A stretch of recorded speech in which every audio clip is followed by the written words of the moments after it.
adding and subtracting decimals, lesson 3. Okay, so in this lesson, the main thing is that we need to be figuring out how to use our number bonds properly. Okay, so we're looking at creating one whole, specifically with these questions, of course. Okay, so we've got Aki who needs to make 1 meter pieces, okay, to fit to the other side of his mirror, and we need to figure out which pieces he can use to create 1 meter.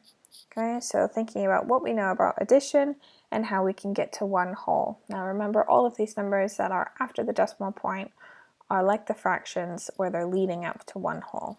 Okay, if you want, I don't recommend converting these to fractions just because I think it'll be a bit too confusing. Okay, so the first question is asking how Aki can use the paper to decorate the other two sides of the mirror. Okay, so we're looking at what pieces he can use. Okay, the second question is asking, or is saying that he's bought 1 meter of ribbon. He uses 235 thousandths meters to go around the outside of his treasure box. And now they want to know how much ribbon he has left. Okay, so that would be our subtraction problem because it's asking how much he has left. Right, so looking at share question A, Aki has 2 1 meter sides of mirror to cover. He needs to find paper pieces that make 1 meter. Okay, so we're looking at the values that we have here. Okay, so we know that 7 and 3 can make 10, right? But since it's in a decimal, it would create 1. Okay, 0.7 plus 0.3 equals 1 whole. Okay, so they've taken that 7 and the 3 and the 1 and carried it over to that 1's place. Okay, to make sure that you're doing that and you're making those transfers. Now looking at the next one, we've got 0.57 add to 0.43, which gets them to 1 as well.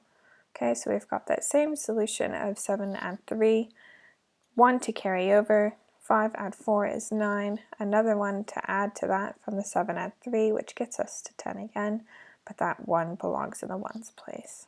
Okay, so looking at this tip here, she remembers on a hundreds grid, a column is equal to 1/10 or 0.1, or 10/100 of 0.110. But as we know, if there's no value after that 0, then the 0 doesn't really matter, and we can just have 1/10. Okay, so remember when we're looking at a 100 square, okay, each row and each column are equal to 10. Okay, so it should be very easy to count up, and you don't need to count each individual square. Right, then we've got this guy that says that he's used number bonds to 10 and 100 to work out which ones add to whole.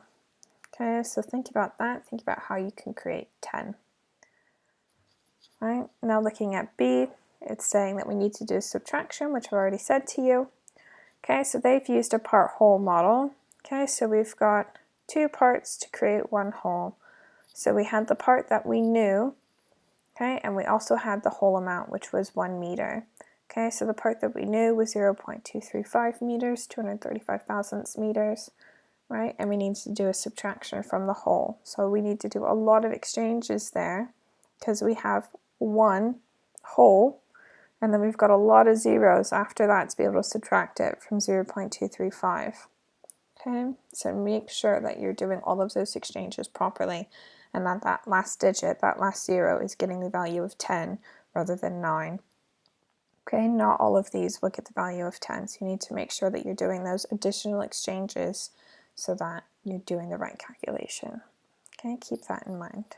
So let's just take a quick look at the next page.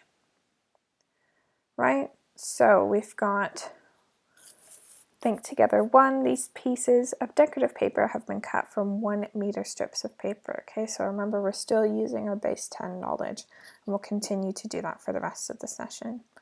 Okay, so we've got 1 whole, 1 meter, and 0.4 meters that have been used. Okay, so how much is left? Okay, so thinking about what you know about base 10 and what we just saw on the Discover, you need to create the solution for it, okay, and plug in the correct numbers here. Okay, so we're looking at part-whole models still. Okay, so we've got our whole of 1 and 1 part of it, so we need to figure out what the other part of it is. Okay, so remember, if you have the whole and only one part, then that would be a subtraction, whereas if you had two parts but no whole, then that would be an addition. Okay, same thing here. We have the whole, we have one part, but we're missing one, which means that has to be a subtraction problem, as opposed to having two parts and a missing whole. Okay, if you'd like to test these out before you start in your practice book, that would be a really good idea to get an idea of, or to get more practice to be able to start.